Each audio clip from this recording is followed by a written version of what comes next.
everyone hail to the pumpkin song.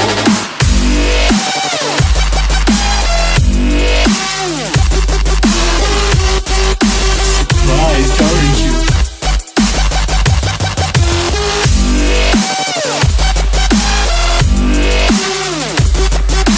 Everybody scream!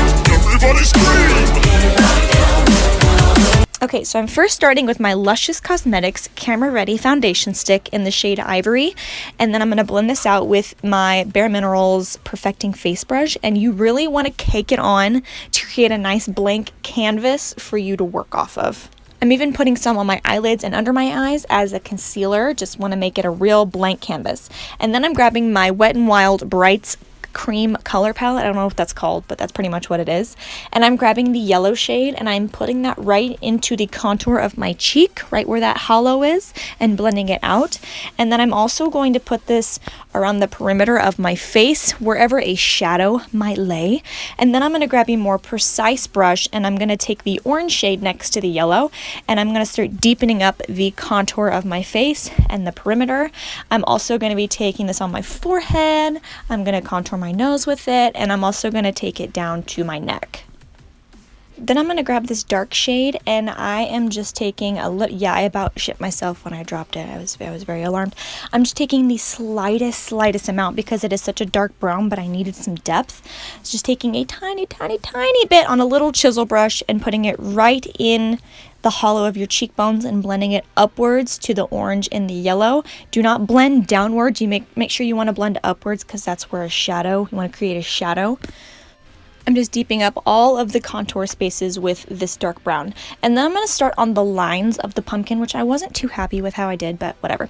I just took a little bit of an orange color, of that orange cream color, on a small pencil brush, and I just lightly ran it up and down in a line and blended it out completely.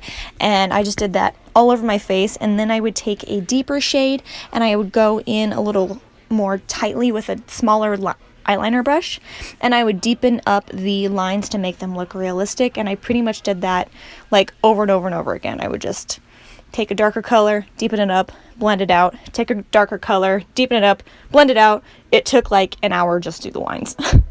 So then I'm going to take the Wet n Wild Paint Pot in black, and I'm going to take this kind of fluffy, shorter haired brush, and I'm going to pop that on my eyelid. I did not set my eyelids because this is a cream product and you don't want to put cream on top of powder. So I just blended this starting from the inner corner, and I worked my way up and out to kind of create a triangular shape. And then I went in with a smaller blending brush and I blended upwards to kind of create some drama, and then I just kept blending. I blended it underneath my lash line as well, trying to keep that triangular pointed shape. And then I just took some Airspun translucent powder when I was done with all of my cream products, and I went ahead and set my entire face. I did set my eye area as well. Just make sure that you have no creases on your eyelids before you set them, because you do not want to set creases. That's like the opposite of what we want to do. Okay, so now that you've set your face, some of the vibrancy of your art will be a little dulled down, so just take an orange eyeshadow and layer up the orange on your face if you want it to be more vibrant. I kind of like the way mine looked, but I just wanted to deepen it up just a little bit. And then I'm going to take these two really dark brown shades and I'm working those in the hollows, I guess you could say, of my lines to make them deeper, because the cream products are just not working out for me. So I just took a little pointed pencil brush and worked those dark colors in there to kind of make them pop a little more. And then I took the dark brown on the left and I packed it on my eyelid, and I went ahead and blended it all over the black that we laid down. I didn't want it to do like a harsh black. I kind of wanted to keep it a little more neutral and brown. So that's what I did, but feel free to do whatever you want. So what would a Jenna tutorial be without a NYX glitter primer? I'm grabbing the NYX glitter primer and the Tattoo Junkee glitter in leather, and I'm going to pat this in the very center of my lines on my face, and then I'm going to top it off with a little bit of glitter. And I just feel like this gave it such a depth and shine, and I loved it. I did the same thing with my eyes, is just gently patted the glitter primer over my eyes and then topped it off with the glitter, and it just adds like a grungy, shiny, You know, it just adds to it. So now I'm going to block out my lips to prepare for my skeleton lips, and I just put foundation over them and then set them with a powder. And then I pretty much did the same thing with my lips that I did with my lines, is I just grabbed a really, really dark brown, tapped off the excess, and then started to make a shadow. And then once I got it all mapped out the way I wanted to, I got all the lines down.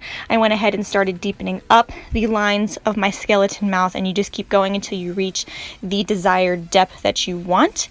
And then I grabbed a little bit of cream product just to put in the very, very center of the skeleton lips to create more depth. Depth is what we're going for here. The more depth, the more believable it's going to be.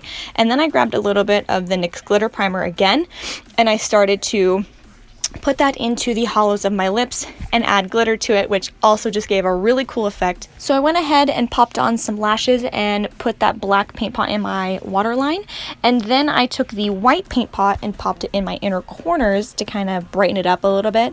And then I topped it off with MBA Cosmetics Bright as Light glitter, and I closed my eyes and popped that on my inner corners. And then I took Cosmetics by Tanderson Heaven highlighter, and I highlighted my lips and my brow bone, which is totally unnecessary, but you know, I thought it looked really, really cool, just having a little green glow.